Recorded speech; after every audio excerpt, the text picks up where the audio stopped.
Halo pemirsa Pusar SCTV, polisi Amerika kembali mendapat sorotan tajam setelah dalam sebuah operasi penggerbekan menembak mati seorang pemuda berusia 22 tahun dan bukan target dari operasi. Kejadian berlangsung sangat cepat, kurang dari 10 detik. Kami ingatkan pada Anda sebelumnya bahwa video ini mengandung unsur kekerasan.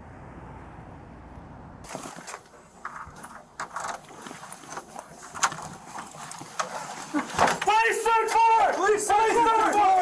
Police search warrant!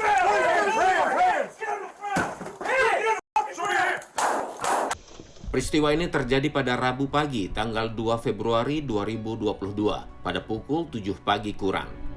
Sekitar 5 polisi termasuk polisi penembak tepat SWAT memasuki apartemen di kota Minneapolis, negara bagian Minnesota. Polisi memasuki apartemen dengan kunci cadangan karena polisi mempunyai surat penggeledahan atau penyerbuan dengan status tinggi yang dikenal dengan nama no-knock warrant. Surat tugas ini memberikan keleluasaan polisi untuk memasuki sebuah bangunan tanpa memberitahu penghuni atau mengetuk pintu terlebih dahulu. Surat ini biasanya dibuat untuk penggeledahan dan penyerbuan dengan terduga berpotensi menghilangkan barang bukti atau terduga bisa membahayakan jiwa polisi yang bertugas. Saat kejadian, korban, Amir Locke, berusia 22 tahun sedang tidur di sofa di apartemen sepupunya. Selimut menutupi seluruh badannya dan dia tidak terbangun saat polisi masuk. Saat polisi berada di dalam apartemen, mereka berteriak bahwa mereka polisi dengan surat perintah. Seorang polisi menendang bagian belakang sofa dan membuat Amir terbangun. Saat itu di tangannya tergenggam senjata api. Begitu polisi melihatnya, polisi tembak tepat langsung menembak dan jiwa Amir tidak tertolong.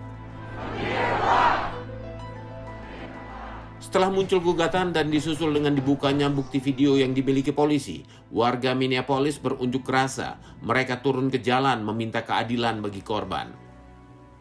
I believe that he was executed by the MPD, and I want the police officer that murdered my son to be prosecuted and fired.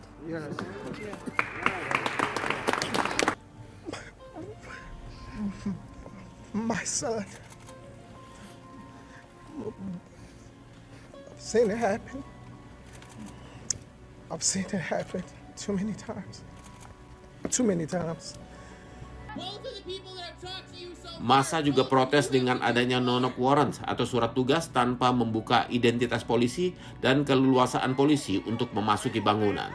That's the moment when the officer had to make a split-second decision to assess the circumstances and determine whether he felt like there was an articulable threat.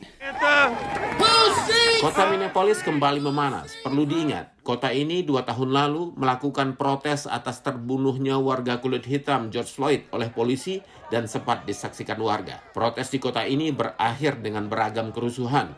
Unjuk rasa menuntut keadilan terhadap George Floyd menjalar ke kota-kota lain dan banyak yang berakhir rusuh dengan pembakaran, penjarahan, dan pembunuhan. Kampanye untuk keadilan warga kulit hitam, terutama dari Black Lives Matter, menjadi isu nasional. Tahun 2020, George Floyd ditangkap polisi, tapi dia menolak masuk ke mobil polisi dengan alasan dia ketakutan dengan ruangan sempit. Polisi Minneapolis menekan lehernya dengan kaki hingga yang bersangkutan kesulitan bernafas dan meninggal akibat tindakan tersebut. Terbunuhnya Amir Locke ini kembali mengingatkan dan memancing emosi warga atas ketidakadilan pada warga kulit hitam, mengingat Amir Locke adalah warga kulit hitam. Terkait dengan surat tugas no-knock warrant, kejadian serupa pernah terjadi di Louisville, negara bagian Kentucky pada tahun 2020. Saat itu, polisi yang sedang bertugas mencari mantan pacar dari korban Breonna Taylor dengan no-knock warrant. Insiden terjadi saat penggerbekan, di mana polisi memasuki tempat tinggal Breonna dan disangka sebagai penyusup oleh penghuni dan melepaskan tembakan. Polisi kemudian melakukan penembakan balasan secara masif dan menewaskan Breonna Taylor. Breonna adalah seorang suster di rumah sakit dan bukan target penangkapan petugas. Insiden yang sama dengan Breonna terjadi pada Amir Locke. Polisi sedang melakukan upaya penangkapan terhadap pelaku pembunuhan. Saat polisi melakukan penggerebekan, Amir sedang berada di lokasi yang dituju tapi bukan target penangkapan. Amir memang memiliki senjata api, tapi dia memilikinya dengan izin resmi. Orang tuanya mengaku Amir mengutarakan keinginan untuk punya senjata sebagai upaya melindungi diri karena dia bekerja sebagai sopir pengantar makanan. Tugasnya tak jarang harus mengantarkan ke lokasi-lokasi yang tidak aman.